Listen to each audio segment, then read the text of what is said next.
Buongiorno e ben ritrovati con l'informazione flash di New Sicilia, i principali titoli della mattina. I carabinieri di Palermo hanno arrestato 5 persone accusate di associazione per delinquere di stampo mafioso ed estorsioni aggravate. In manetta esponenti della famiglia Di Carini che avrebbero gestito abusivamente l'approvvigionamento di acqua ai privati nel comune.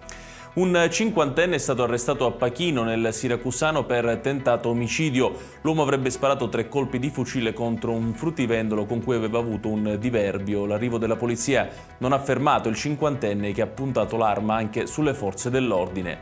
Saranno definite nelle prossime ore le nomine dei nuovi manager della sanità siciliana. Domani il presidente della regione Schifani porterà in giunta la lista definitiva dei nomi.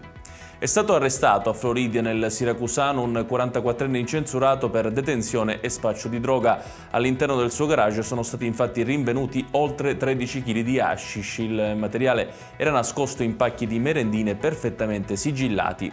E infine in Sicilia sono state toccate le temperature più alte mai registrate nell'Europa continentale. A segnalarlo è l'Organizzazione Meteorologica Mondiale, che ha rilevato l'11 agosto del 2021 a Siracusa il dato record di 48,8 gradi, superato il precedente primato registrato in Grecia nel 1977.